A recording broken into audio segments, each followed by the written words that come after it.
الحمد لله على إحسانه والشكر له على توفيقه وامتنانه.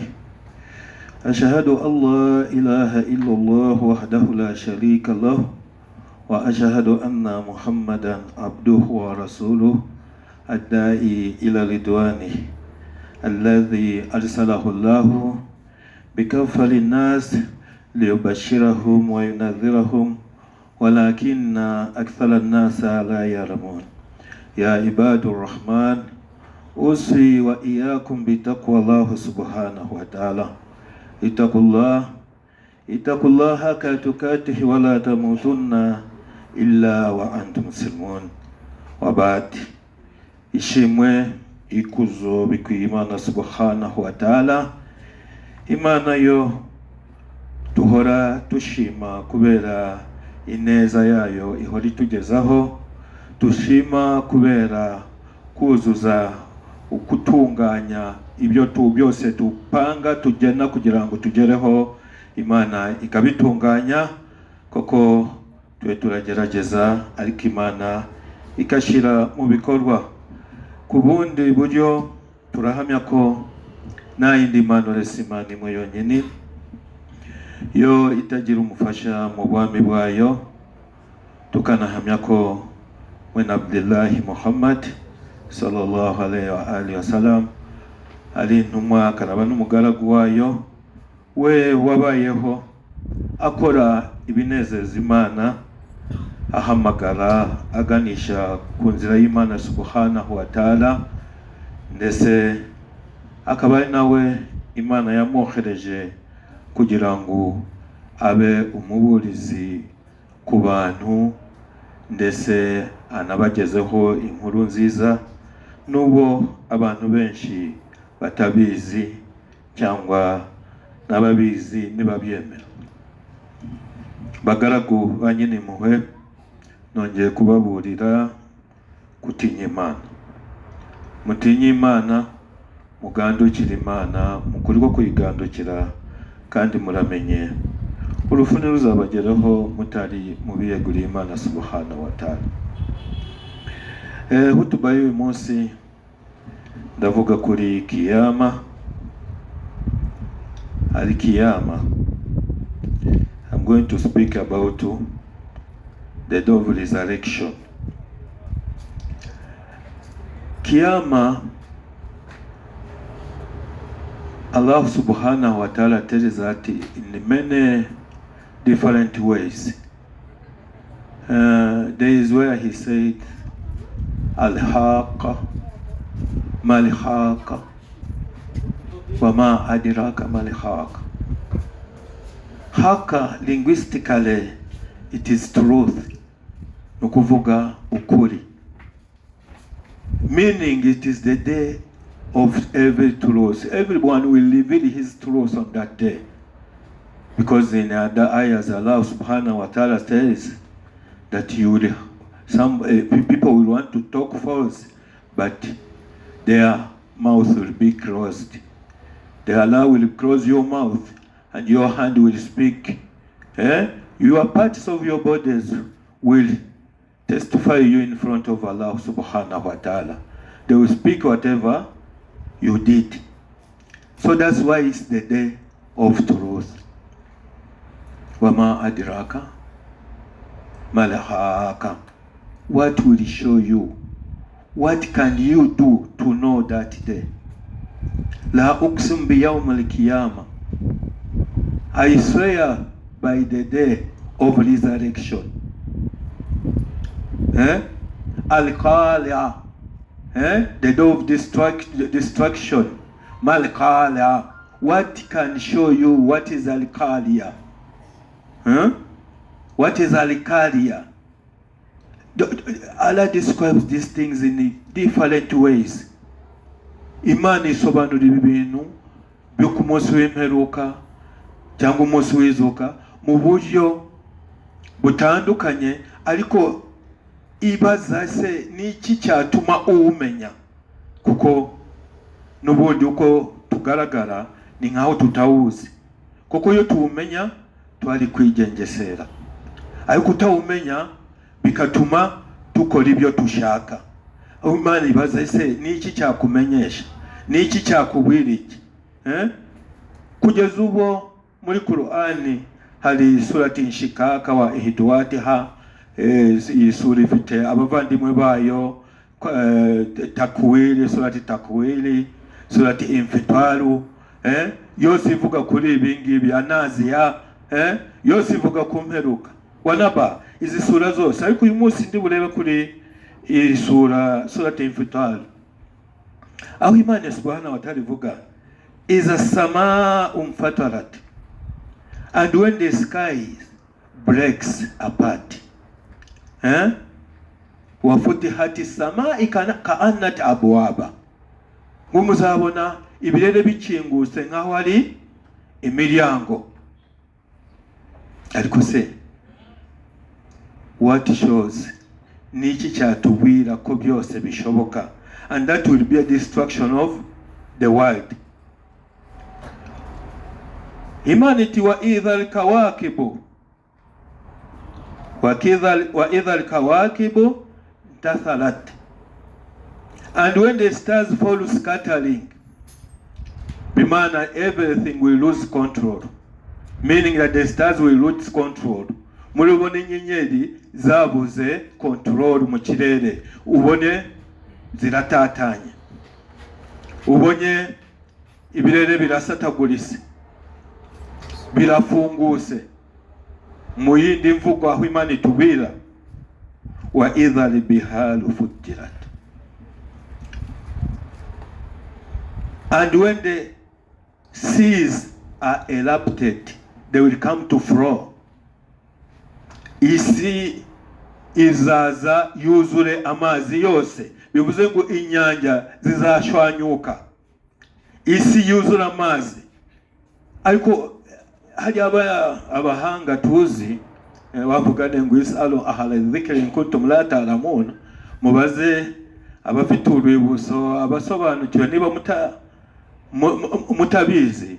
Abahanga tufite ba science batwereka ko isi ubwayo it is 29%, ubutaka gusa ni 29%, amazi ni 71 point something percent. Bivuze ko percentage of water is 71 and percentage of the land is 29. That's what science shows us. So this thing of water flowing over the land is just very simple in front of Allah subhanahu wa ta'ala. So Allah subhanahu wa ta'ala says, وَإِذَا الْبِحَارُ فُجِّرَتْ, and when water will flow. And in another ayah he says, وَإِذَا الْبِحَارُ سُئِلَتْ, and when water will, the seas will come to burn. So ilat. So people, we also come to be confused. We say, how can water burn? How can seas burn? We seem as if we don't understand. And that's why we continue doing wrong always. Don't mind, this is just stories. Asatul al-awalina. That's what we always think.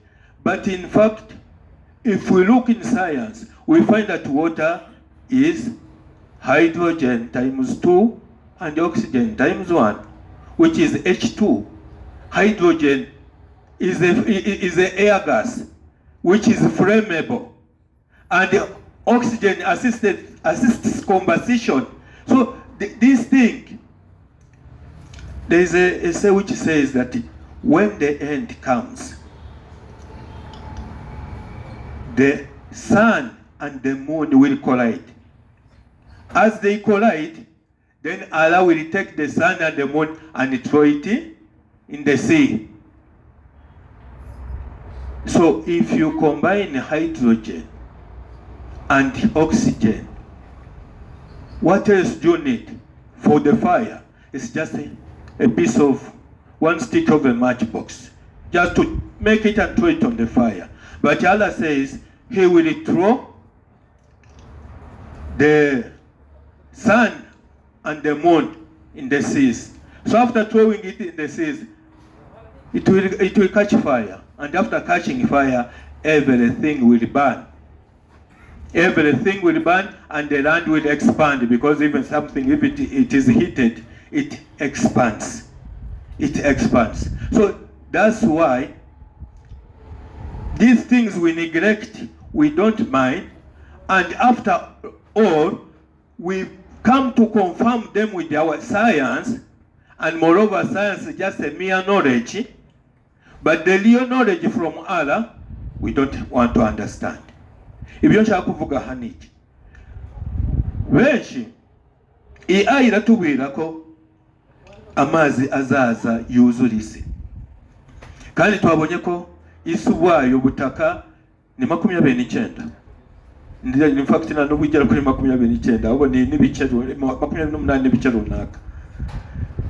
Amazi ni 71. Bivuze ko kugira ngo amazi yuzure isi ni umukino, tukurikije imiterere y'isi n'imiterere n'amazi ari mu science, ibyo babona ko nkaho ari akantu k'akanya gato, kandi ubutabiwe nande ni Imana subhanahu wa ta'ala.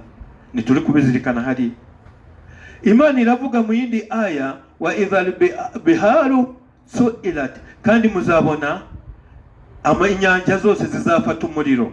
Tukibaza se amazi azafata umuriro mu buhe buryo?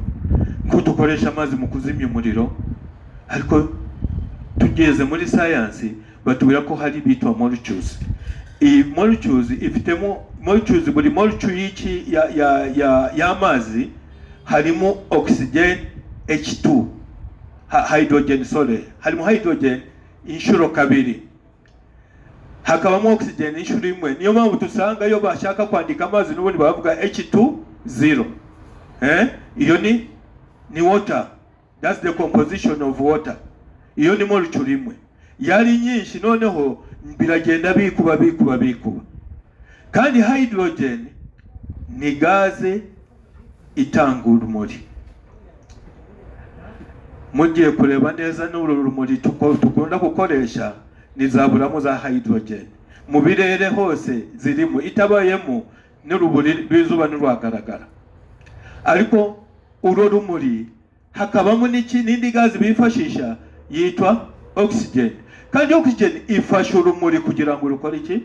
Rwake. Kuko nushaka kubimenya neza, uzafate buji uyitwikira igikombe bure oxygen, izahita izima ako kanya. Cyangwa n'amakara ubwayo izayatwikira isafuriya, ubundi utiriwe umenaho n'amazi, twikira isafuriya. Iyo yabuze oxygen arazima. Noneho iyo iyi nyanja imaze kumera kuriya, hydrogen zivanze na oxygen, nta kindi biba bibuze na kabiriti gusa kugira ngo umuriro wake. Niyo mpamvu Imana ivuga izafata izuba n'ukwezi bikubitane, byose bizugunye hehe muri iyo nyanja, ubu izaka umuriro. Iyo nyanja ubu science yamaze kumenya ko izaka, n'ubundi itaka ubu, ariko igihe kizagera inyanja izaka umuriro, kandi izaka umuriro byose bishira.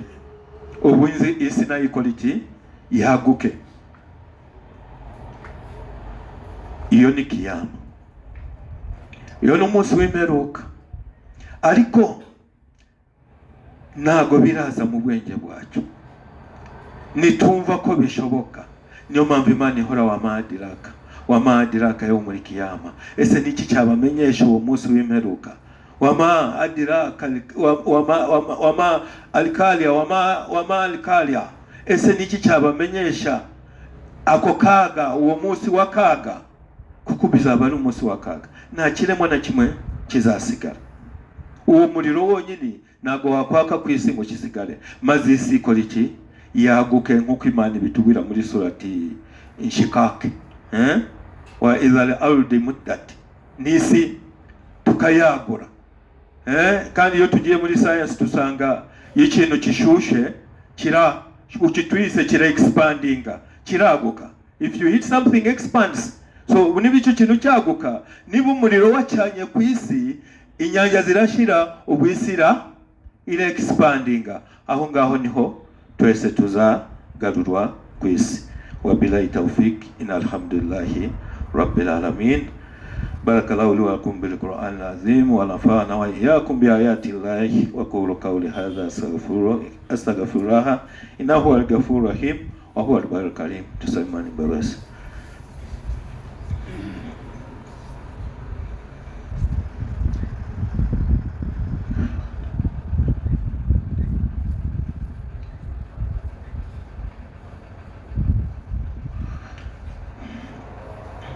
إن الحمد لله رب العالمين والصلاة والسلام على رسول الله محمد صلى الله عليه وآله وسلم.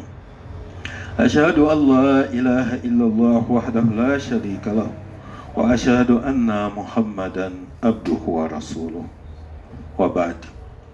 يا عباد الرحمن أوصيكم مرة أخرى بتقوى الله سبحانه وتعالى. اتقوا الله حق تقاته ولا تموتن إلا وأنتم مسلمون. وبعد.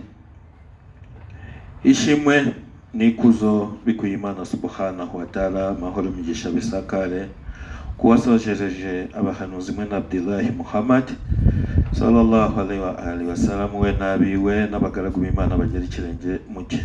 Bagaragu banyene muwe nongeye kubaburira kutinya Imana, kugandukira Imana mu kuri ko kuyigandukira, tugire yakini, tugire ilimu yakini tuchengere mu mitima.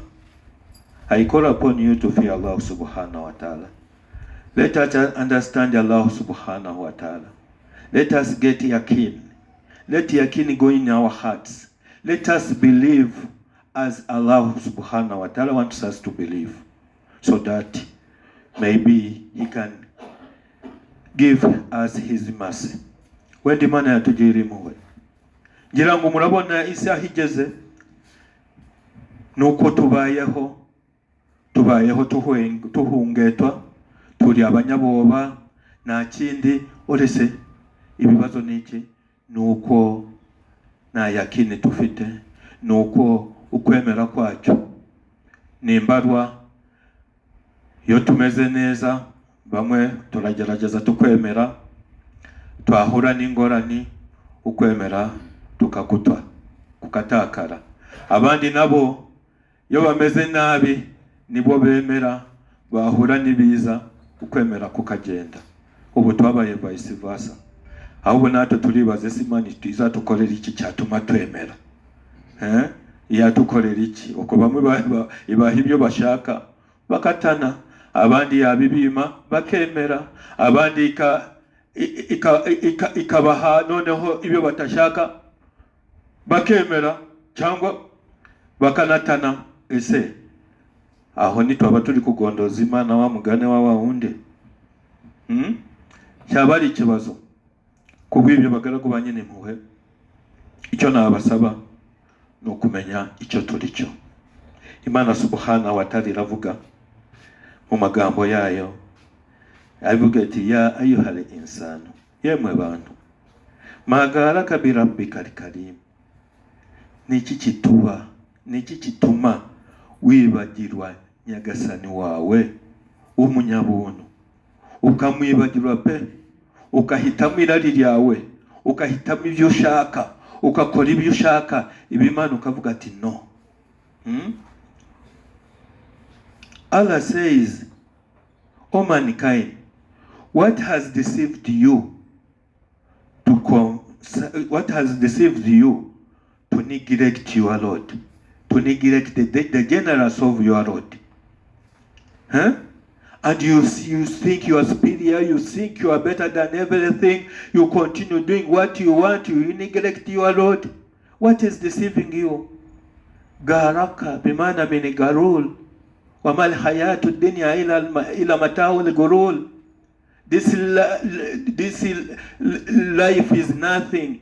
Worldly life ila mata'ul gurur is just a deceiving life. Why is it deceiving you? And moreover, you die and you leave everything, and everybody forgets about you. Just a second. If you die here, we even forget. We can't even know that you came here to pray. So that we make even forget dua. We forget everything. So what makes you forget your Lord, who will remember you always? Nigichi. numva ntacyo. Kubw'ibyo bagaragu ba nyine muhe n'abatindiye twihangane, biragoye ku isi turimo, ariko twakwiringira Imana.